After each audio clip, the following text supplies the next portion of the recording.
E aí galera, olha eu aqui de volta. Vamos falar então sobre a crise do subprime de 2008.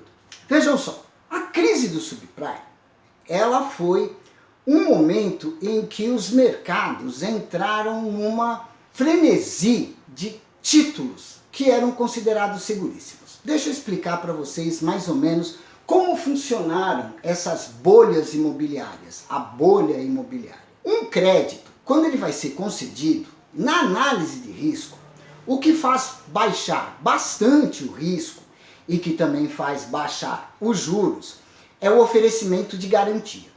Então, por exemplo, aqui no Brasil é muito comum a alienação fiduciária ou a hipoteca. A alienação fiduciária, você pega um bem específico, nós falamos infungível, um bem específico, e oferece aquele bem, que pode ser móvel ou imóvel, em garantia. Quando você oferece o bem em garantia, o risco diminui, porque você tem um ativo real valendo, um ativo real segurando aquela operação de crédito, e se houver uma inadimplência no meio desse pagamento, desse período de pagamento, executa aquele imóvel ou aquele bem móvel e toma para si. O que a maior parte das pessoas, entretanto, não sabe é que uma operação de crédito dessas, ela gera um título de crédito. Uma cédula de crédito bancário, por exemplo, ou o contrato de financiamento imobiliário. Uma vez que a Caixa Econômica Federal, ou o Itaú, ou o Banco do Brasil, venderam um imóvel para você em alienação fiduciária, por exemplo, eles emitem um título que é vendido no mercado de crédito na sequência.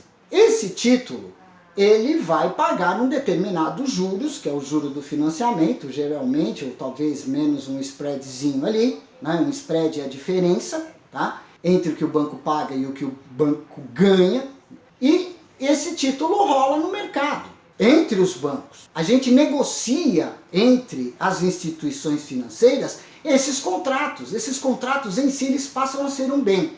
Então vejam só, uma operação financeira, eu tiro um título de crédito que eu negocio no mercado. Isso é normal, não precisa ficar desesperado, sair, não, venderam o meu empréstimo. Isso é normal, acontece cotidianamente. Os contratos de financiamento imobiliário, os contratos de financiamento automotivo, eles são vendidos entre as instituições financeiras, negociados entre as instituições financeiras. Agora, o problema é quando começa a acontecer o que a gente chama de capilarização. Capilarização significa difundir essas operações, capilarizar mesmo, espalhar, de modo a distribuir o risco. Eu posso fazer o seguinte, e muitas instituições financeiras fazem.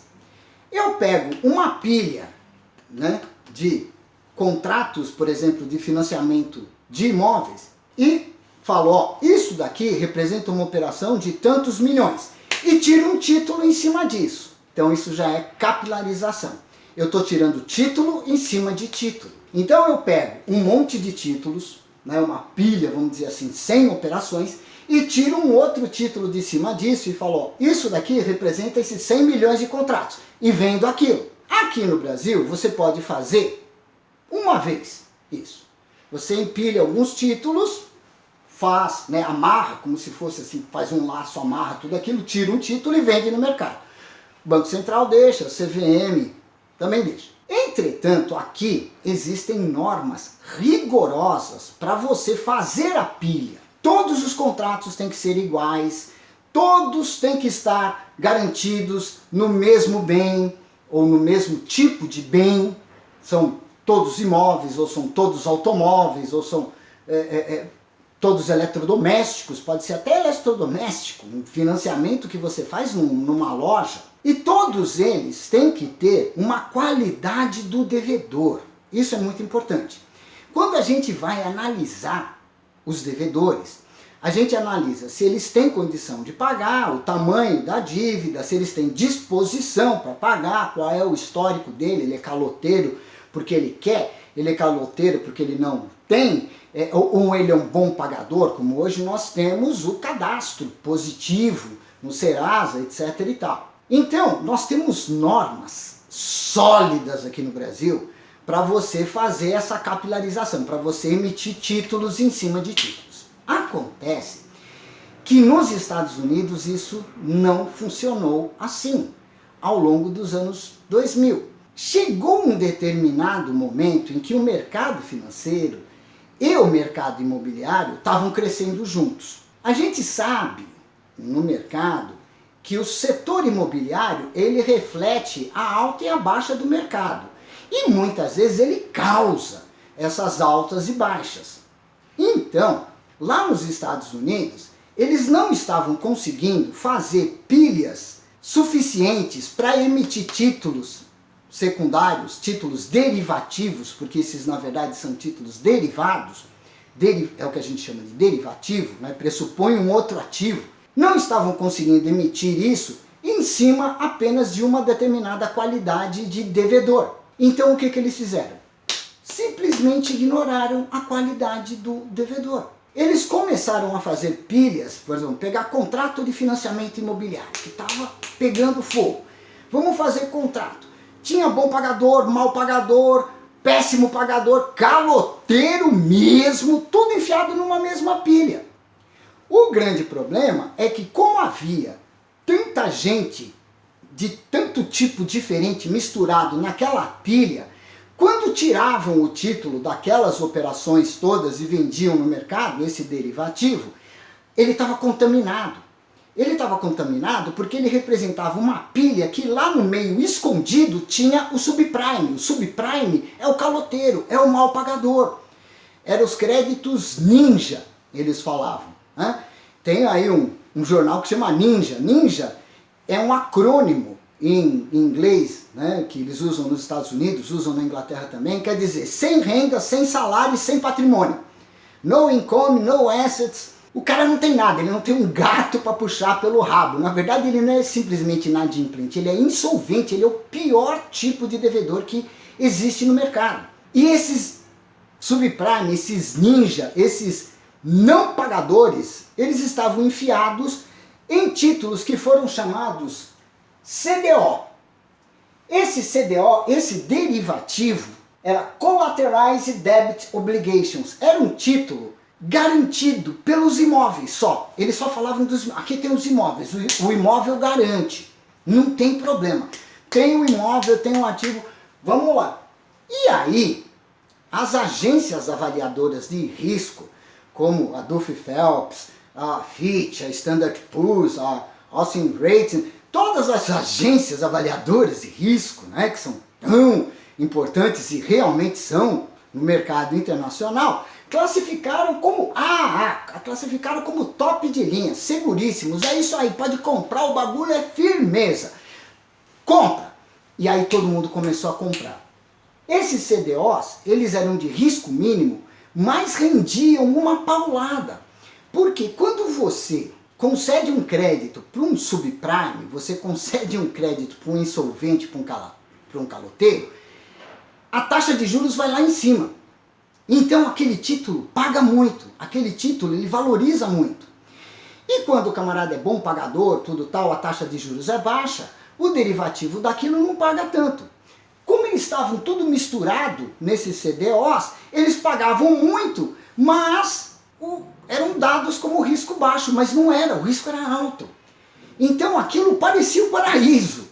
Eu mesmo, como já trabalhava nesse mercado naquela época, eu falei, gente, não é possível um título render como se fosse um crédito pessoal, como se fosse uma cédula de crédito bancária de crédito pessoal, um negócio assim bem arriscado, e ainda ser considerado seguríssimo. Na época, eu pensei que o problema eram os imóveis. Eu falei, não tem imóvel suficiente para todo mundo, mas eu estava enganado. O pior é que tinha os imóveis. O problema eram os devedores. Porque o que acabou acontecendo? As pessoas começaram a perceber que era fácil refinanciar os imóveis.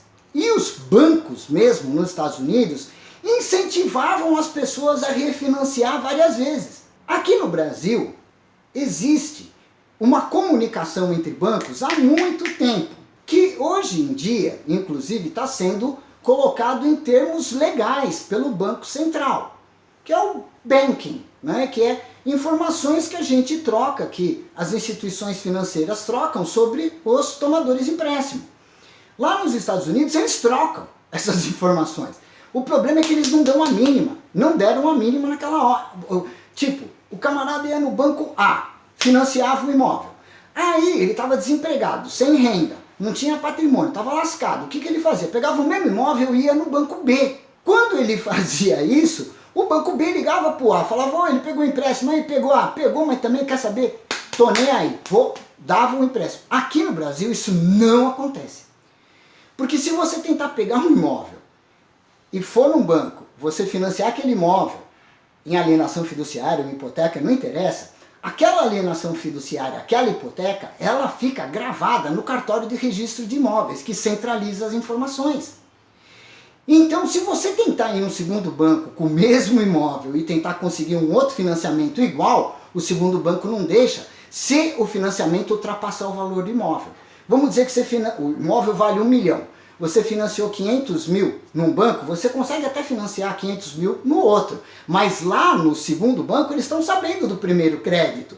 E eles vão conceder o crédito para você avaliando os riscos do primeiro crédito também. Nos Estados Unidos não, estava valendo tudo. Então aquele estado de orgia financeira que havia em 1971, 72, 73 até 74, estava se repetindo, a galera estava botando para quebrar. Só que chegou um determinado momento, quando o camarada já tinha refinanciado um imóvel 17 vezes, porque teve imóvel que foi refinanciado 17 vezes, o cara foi em 17 bancos diferentes e tirou empréstimo com garantia naquele mesmo imóvel, aí a coisa veio abaixo. Quando então eles perceberam que cada imóvel estava sendo dado em garantia para várias instituições financeiras ao mesmo tempo, aí soou um sinal de alerta. Quando soou esse sinal de alerta,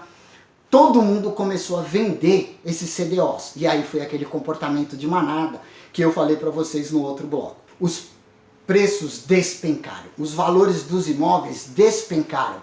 Um monte de imóvel entrou em leilão judicial, tudo de uma vez, porque é o seguinte, na época até o presidente norte-americano pegou e falou, calma, não precisa se preocupar, tem imóveis para todos. Mas a gente sabia que era mentira. E todo mundo saiu correndo porque o primeiro que conseguisse penhorar e executar o imóvel na justiça pegava o dinheiro. Os outros 16 que ficaram na fila estavam lascados, não iam ver dinheiro nenhum. Então saiu tudo quanto era banco, departamento jurídico, correndo e jogando os imóveis em leilão judicial. Esses imóveis sendo oferecidos todos de uma vez, o que aconteceu com o preço dos imóveis? Despencou também. Então foi um castelo de cartas que ruiu por causa dos insolventes, dos caloteiros, dos mal pagadores, dos caras que têm as manhas de financiar um mesmo imóvel 17 vezes. Quando isso veio abaixo, foi a mais grave crise financeira internacional desde 1929.